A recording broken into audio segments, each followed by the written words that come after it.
it's a tool and it needs to do a job.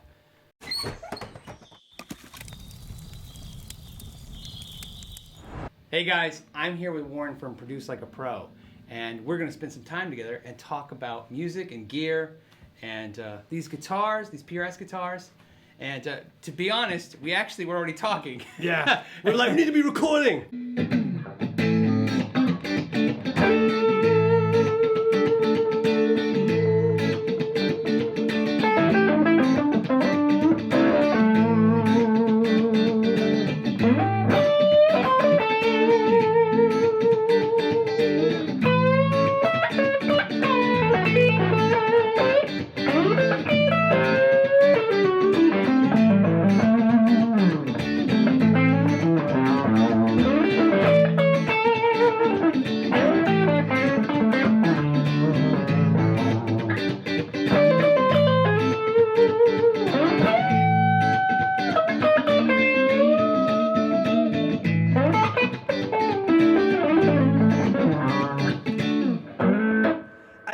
I really dig this. You and I what sparked this whole conversation off? Yeah. Was like we were walking around that tent. Yes. And we were thinking, what guitars do we want to talk about? Because we want to talk about guitars. And we saw two things. This, which I want to touch on in a second, because I didn't know anything about it. You know all about it, and please tell me about it. But I looked at this, and we both said, I think at the same time, we're like, it looks like a Gibson Marauder. Yes. Yes. What was interesting is because we were both mentioning we both had them, both loved them, but over time just let them go. Because sometimes that's like guitars go on, so they can be enjoyed by somebody else that's going to probably use them more at the moment. Yeah, exactly. But yes, it had that vibe, and it's definitely that not only satin finish, but that was the era where they were doing that stuff where all the pores are exposed by the wood. Yeah. And that on that neck, like this, this neck with the gloss. Yeah. Versus that. With that, it just feels good. It definitely makes it makes me just want to go, because you feel it. It's like a guitar. That's really what it just feels like. It's a blues guitar. I mean, maybe they didn't design it for that, but I don't know. And we then talked about how I've got a The Paul, which I got from Tim Pierce. Right. And that's got to be one of my favorite guitars. You're right. And what's funny about that is, and then like I said, this was a whole conversation we started having. We're like, we got to get this on camera. Film. Yeah. And it was about how some of our favorite guitars aren't the most expensive guitars in the collections, or even the most expensive guitars. It's just weird how you connect to an instrument. And then that was funny. In the middle of that conversation, we realized we're standing amongst all these beautiful, expensive PRSs, looking at the most affordable ones and drooling over the most affordable American PRSs. And then I don't know what that says about us, but I think this is who I feel like. Yeah. Do you know what I mean? I feel like affordable, functional, gets the job done, hard-working guy. I mean, I didn't have any meteoric. What about you? I didn't have any meteoric rise in anything. I built a career over a long period of time. I've done lots of records, mainly as a producer and engineer, but also as a player. But it's been like incremental, build. So I always gravitate, Telecasters when it comes to Fenders, Melody Makers, Juniors. I love Strats and everything. But when I look at a guitar like this, or the Paul, I feel like home. It feels like, this is my kind of guitar. Utilitarian. Because you're a producer, right? Because you make records. I would think like making a record was like making anything. Making food, making a house, building anything, designing, constructing. And I find that people who create really break tools down to function. Sure.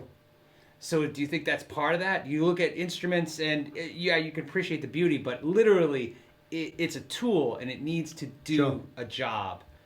I think this is a big thing I talk about a lot and I'm sure you relate, is like, there's probably some guitar amps and guitars out there, and I'd like to know what they are, that are just like perfect. Like, there's an amp, you plug into it, and you're like, that is the best rock rhythm sound I've ever heard. But then you're like, yeah, but everybody can get the same perfect rock rhythm guitar sound for X number of $1,000. And then you start looking around and going, oh, like you just did now, you plugged into that solid state Hughes and Kettner. Right. Let you guys in on this. I'm playing through a solid state, and he's playing through a tube. He's playing through a tube Fender, and I'm playing through a solid state Hughes and Kettner. Yeah, and it's just like it's kind of winning because and I was all like messing with this. And don't get me wrong, I love Fender. I love Fender as a company. I love Fender as a brand. Who the heck doesn't? I mean, they're one half of a rock and roll between them and Gibson. But I'm getting envious because he's playing this Strat and earlier he was doing this kind of Stevie Ray Vaughan stuff, and it, shouldn't that be on this amp? You know what I mean? And you know why? It's because it sounds sparkly and different and not something I'm used to. And one of the disadvantages of the modern world, and one of the advantages is the same thing, is that we have access to everything, which is amazing. Right. But we also have access to everything. Where when we were kids, that was like only 5 people in the world had that access. Now everybody has that access. So what that means is like the crappy piano, the slightly unusual guitar through the who would have thunk it amp suddenly becomes really interesting and exciting. And that's what I like. And it's almost like I love modeling world. I love IRs. I'm involved in some of that stuff. I love all those things. But I do kind of miss the idea of just the individuality of players. And Brian May's obviously a perfect example. Eddie Van Halen, perfect example. Guys that you just like, I know who they are. I know their sound. Nobody else sounds like those guys. Right. And part of that is obviously technique's huge. Huge, yeah. But yeah, sometimes you wonder now through like you said, through either economic restraint because they didn't have the ability to do that. Then they had to create with what they had, and then they create a tone that now everybody chases with money. Yep. The irony is they create the sound with no money. No money and whatsoever. then everybody spends a fortune trying to recreate it. Yep. With a lot of people now recording at home. Yep. Right, because it's an easier access point for a lot of people financially even. Yep. Right. Yeah. I find that cutting especially as a musician. Yep. Music is weird to me because music by nature is collaborative. Yep. You need multiple people to make music. Yep, but yet we're all now creating music independently, which is the weirdest. It's like the most. Yeah. Right. It's like almost like playing a sport all by yourself. Mm-hmm. All right. I agree. Yeah. So and so, do you have any tricks? Like, because I know you like to do stuff. Do you have any tricks when you're recording at home? How do you keep your inspiration? How do you keep some kind of fake organic chemistry, even though it's just you? I think move fast. Oh. Okay. Move fast. If you're on your own. Move fast. Put ideas down. We're in a situation now where we're not running out of tape. And running out of hard drive is pretty tough. How would you run out of hard drive? I mean, yes, you may have your 1 terabyte hard drive and maybe you haven't backed it up or whatever. But normally speaking, if it's just you tracking, it's pretty hard to run out of space. Right. So work quickly. If you've got a guitar riff and it is that... get the guitar riff. Put it down, maybe loop it across the song for a second. It's fine to loop it, Then do that, and then start trying some ideas. Sing some melodies, play some melodies, whatever it might be. Move quick. Because the worst thing I do as a guitar player is play that down 55 times, then find all the best bits, comp it all together, and then start thinking, yeah, but it's drifting a little bit here. And then start editing it. And then before you know it, it's like... I can't even play it deliberately, but you know what I mean. It suddenly becomes like the R2D2 playing the guitar. Magic life, the life out of it by editing it to. And that's tough because I feel like for a lot of us that are recording ourselves, we lose the objectivity, and so we start second guessing ourselves. Like when I hired Tim Pierce to play on stuff, Tim, sits back, pushes ahead, like might play it really fast, quick, kind of. And maybe it rushes ever so slightly, but then lands right on it. And you're like, that's amazing. Right. That's incredible. Then I did that. I'd be like, oh, I played out of time. Oh. It's hard to be objective. I can hear you. Like, first thing we did, sat down and you were playing some groovy stuff. And I was like, that feels really good. And then you started complimenting me. And I was like, dude, you don't understand. Like, I do this for a living. That's good groove. Right.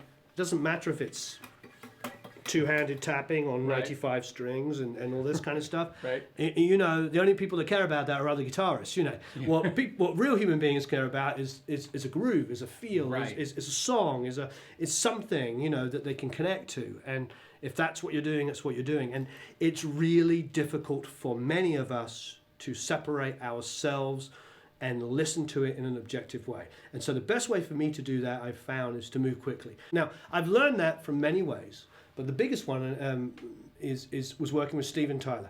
Steven Tyler, the band's jamming, and he has a 57 in the room, and he scat sings. Right. So he'll be like, he's Steven Tyler, does all that stuff. And the reason why this applies to everything in music, he says to you, hey, can you do me a bounce of that idea I just did? So it's a 4-minute song, and he's jadda-doody-daddying all over the top of it. He takes it away, and he writes lyrics to the phonetics.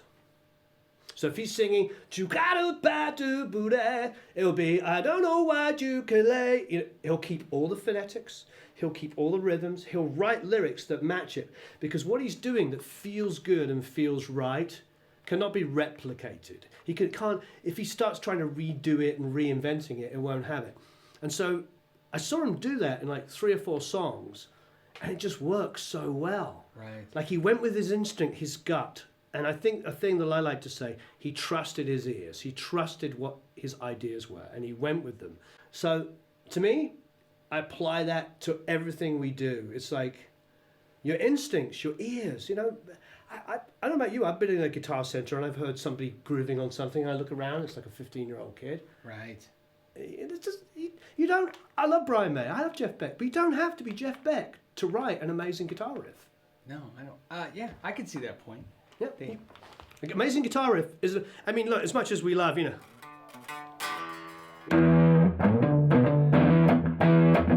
It's a great guitar riff, but it's not technically difficult. It's just an amazing guitar riff. Right. You don't have to be that guy to write Whole Lot of Love. And the funny thing is, a lot of these guys have never written Whole Lot of Love. Take that anywhere you want. Anyway, I'm doing all the talking. No. Now I want to do something different. Please. I want to switch guitars. Okay.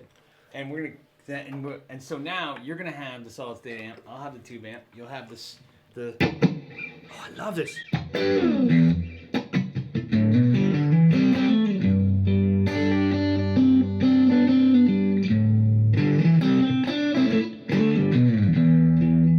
Oh, it's gorgeous. Right. Phenomenal guitar.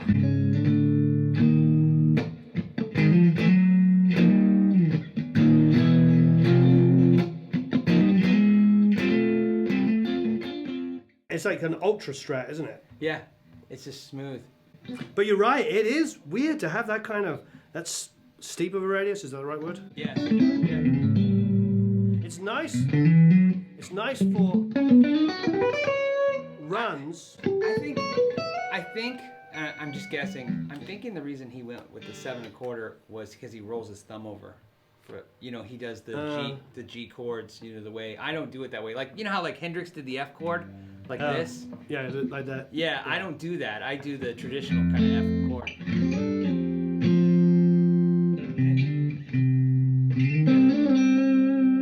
Yeah. So I think if you're a player that rolls a thumb over, I think that becomes magic for you. Oh, I see. And so, because I don't do that, I don't feel where it's helping me in any way that way. But I could definitely see where if you roll your thumb over, because when I try to do that roll your thumb over technique on really flat radius fretboards, it's almost impossible. It just really kind of hinders that. Yeah, it feels like, and also it feels like the angle here is like digging into your hand really tight. Yeah, I remember that myself. We can't go without you trying the Vela, because that's what actually started this whole thing. Conversation. We actually started at breakfast talking about we both love hollow body guitars. Yeah, yeah. And then we were talking, and you saw the Vela, and this is new.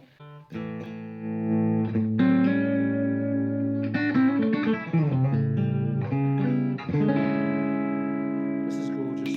Oh yeah.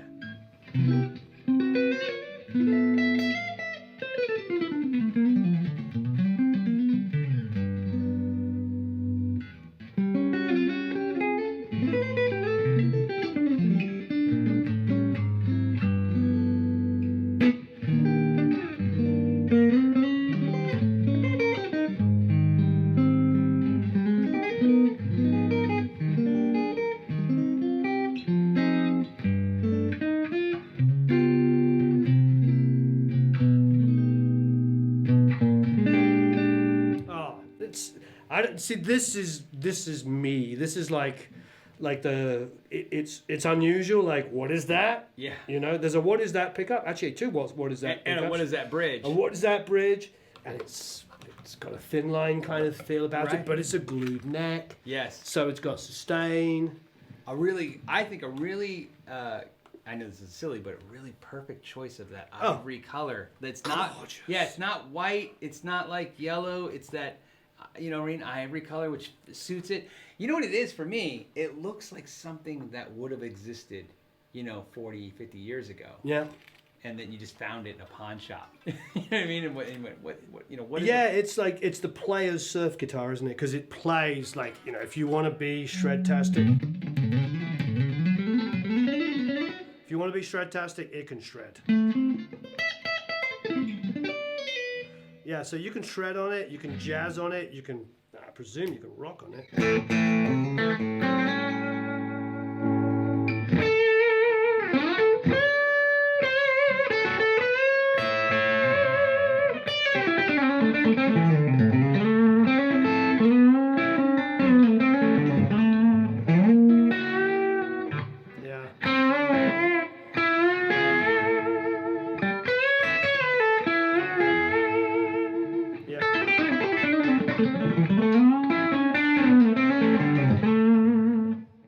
This is a masterpiece of a guitar. And what's it called again?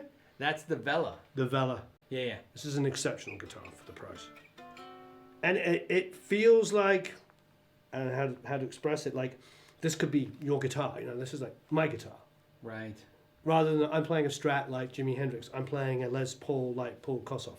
This is like, you know what I mean? This is an opportunity for a guy or a girl to suddenly make a name for themselves. It's a great guitar.